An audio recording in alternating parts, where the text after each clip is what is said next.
Dear students, আশা করি তোমরা সকলে ভালো আছো, সুস্থ আছো। আজকে আমি গ্রামারের যে বিষয়টি তোমাদের পড়াবো সেটা হচ্ছে ভয়েস চেঞ্জ।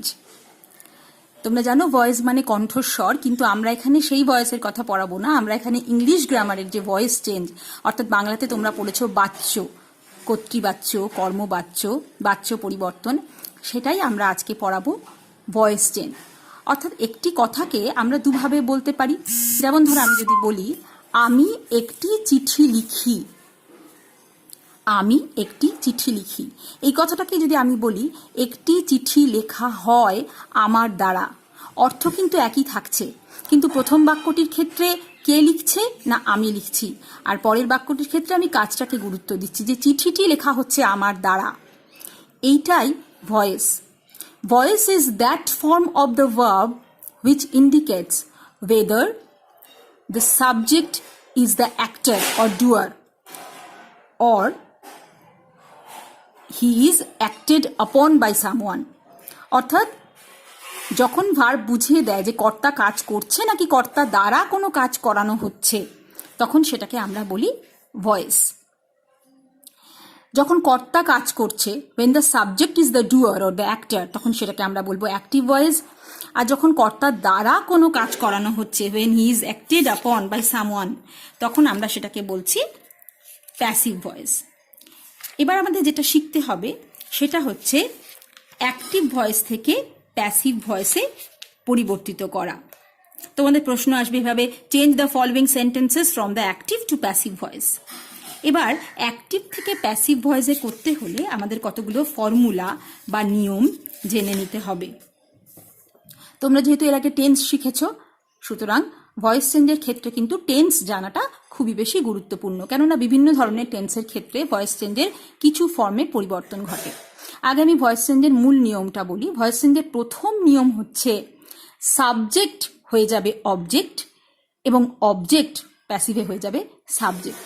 সাবজেক্ট অবজেক্ট কি করে বুঝবো? যখন বাক্যটিকে কে দিয়ে প্রশ্ন করবে তখন সেটা পাবে সাবজেক্ট অর্থাৎ কর্তা, এবং কি বা কাকে দিয়ে প্রশ্ন করলে যেটা পাবে সেটা হচ্ছে অবজেক্ট। ভয়েস চেঞ্জের প্রথম নিয়ম অনুযায়ী সাবজেক্ট হয়ে যাচ্ছে অবজেক্ট, অবজেক্ট হয়ে যাচ্ছে সাবজেক্ট। এছাড়া 2 নম্বর যেটা সূত্র সেটা হচ্ছে যে ভয়েস চেঞ্জের ক্ষেত্রে প্যাসিভে সাবজেক্ট যখন অবজেক্ট হয়ে যাচ্ছে আর অবজেক্ট যখন সাবজেক্ট হয়ে যাচ্ছে, শেষের দিকে একটা সাবজেক্ট যখন অবজেক্ট হয়ে যাচ্ছে অবজেক্টের আগে বাই প্রিপোজিশন যুক্ত হবে, বাই প্রিপোজিশন যুক্ত হবে।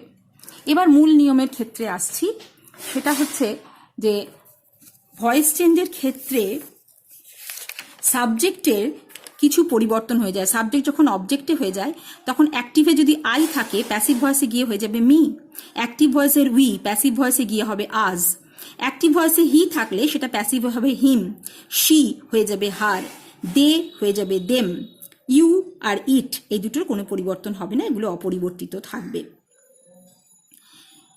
এবার আসি টেন্সের ক্ষেত্রে। অ্যাক্টিভ ভয়েসের ভার্ব যদি প্রেজেন্ট টেন্সে থাকে, তোমাদের আমি একটা ছকের মতন ছবি দিচ্ছি, এই ছকটা তোমরা খুব ভালো করে মনে রাখবে, তাহলেই ভয়েস চেঞ্জ খুব ভালোভাবে পারবে। অ্যাক্টিভ ভয়েসে ভার্বটা যদি প্রেজেন্ট টেন্সে থাকে তাহলে প্যাসিভে গিয়ে ইজ অথবা আর হবে, এবং সবসময়ই ভয়েস চেঞ্জের ক্ষেত্রে প্যাসিভ ভয়েসে ভার্বের থার্ড ফর্ম অর্থাৎ পাস্ট পার্টিসিপল ফর্ম হবে। কতগুলো উদাহরণ দিচ্ছি আমি যাতে তোমরা সহজেই এই ব্যাপারটাকে বুঝতে পারো। আগে ফর্মুলাটা বলে দিই, তারপরে আমি নিচে কতগুলো উদাহরণ দেব। যদি প্রেজেন্ট টেন্সে থাকে তাহলে ইজ অথবা আর হবে এবং ভার্বের পাস্ট টেন্স হবে। যেমন আমি যদি বলি যে আই রাইট এ লেটার, তাহলে প্যাসিভে হবে a letter is written by me. দেখতে পাচ্ছ আই হয়ে গেল মি, তার আগে বাই প্রিপোজিশন যুক্ত হলো, এবং রাইট যেহেতু প্রেজেন্ট টেন্সে ছিল তাই জন্য ইজ হলো, যেহেতু একটা চিঠি ইজ হলো, এবং রাইটের থার্ড ফর্ম হয়ে গেল রিটেন। ঠিক সেরকম যদি প্রেজেন্ট কন্টিনিউয়াস থাকে অর্থাৎ আইএনজি থাকে ভার্বের সঙ্গে, তাহলে ইজ অথবা আর এর পরে বিইং যোগ হবে এবং তারপর ভার্বের থার্ড ফর্ম হবে, ইজ বিইং অথবা আর বিইং তারপর ভার্বের থার্ড ফর্ম। যেমন যদি থাকে I am writing a letter, তাহলে প্যাসিভে গিয়ে হবে a letter is being written by me. Present perfect টেন্সে যদি হ্যাজ অথবা হ্যাভ থাকে এবং তারপর ভার্বের থার্ড ফর্ম থাকে তাহলে হ্যাজ বিন অথবা হ্যাভ বিন হবে, আর এক্ষেত্রে তো ভার্বের থার্ড ফর্ম দেওয়াই রয়েছে। যেমন I have written a letter যদি অ্যাক্টিভে থাকে তাহলে প্যাসিভে গিয়ে হবে a letter has been written by me. বুঝতে পারছো, হ্যাজ বিন এখানে যোগ হলো এবং ভার্বের third form. Present perfect continuous has been taking, has been doing এরকম যদি থাকে তাহলে প্রেজেন্ট পারফেক্ট কন্টিনিউয়াসের ক্ষেত্রে প্যাসিভে কোনো পরিবর্তন হবে না। সিম্পল পাস্ট টেন্স যদি থাকে, যেমন আই রোট এ লেটার, প্যাসিভে গিয়ে হয়ে যাবে ওয়াজ অথবা ওয়্যার এবং ভার্বের third form. A letter was written by me. Past continuous থাকলে একইভাবে ওয়াজ অথবা ওয়্যার হবে, বিইং যোগ হবে এবং ভার্বের থার্ড ফর্ম হবে। A letter was being written by me. Past perfect tense had done, had gone এরকম থাকলে had been এভাবে যোগ হবে, had been taken, had been eaten এভাবে। যদি পাস্ট পারফেক্ট কন্টিনিউয়াস বা ফিউচার পারফেক্ট কন্টিনিউয়াস হয় সেক্ষেত্রে প্যাসিভে কিন্তু কোনো রকম পরিবর্তন হয় না। কিন্তু সিম্পল ফিউচারের ক্ষেত্রে শ্যাল অথবা উইল থাকলে শ্যাল বি অথবা উইল বি হয়ে যাবে, অথবা যদি shall be taking, shall be going এভাবে থাকে তাহলে কিন্তু ফিউচার কন্টিনিউয়াসের ক্ষেত্রে কিন্তু কোনো পরিবর্তন হবে না। সিম্পল ফিউচারের ক্ষেত্রে শ্যাল বি অথবা উইল বি হবে, কিন্তু ফিউচার কন্টিনিউয়াস এবং ফিউচার পারফেক্ট কন্টিনিউয়াসের ক্ষেত্রে প্যাসিভে কোনো পরিবর্তন হয় না। শুধু এই কটা নিয়ম যদি তোমরা মনে রাখো তাহলে ভয়েস চেঞ্জ যথেষ্ট সোজা বলে মনে হবে, কিন্তু তার আগে সূত্রগুলো তোমাদের পড়তে হবে। আমি যে উদাহরণগুলো দিয়েছি সেই উদাহরণগুলো করবে। এছাড়াও আমি 10টি বাক্য দিচ্ছি যেটাকে তোমাদের অ্যাক্টিভ ভয়েস থেকে প্যাসিভ ভয়েসে করতে হবে। যদি কোনো ডাউটস তোমাদের থাকে তাহলে কনফিউশন ক্লিয়ার করার জন্য অবশ্যই তোমরা আমাকে মেসেজ করতে পারো। আচ্ছা, ভয়েস চেঞ্জের ক্ষেত্রে যদি সেন্টেন্সটাতে কোনো অর্ডার বোঝায় অর্থাৎ আদেশ বোঝায় তাহলে আমরা কি করব? তাহলে একটা ফর্মুলা বসবে, let plus object plus be plus ভার্বের থার্ড ফর্ম। যেমন ধরো আমি যদি বলি ক্লোজ দ্য ডোর, তাহলে প্যাসিভে আমি কি করব?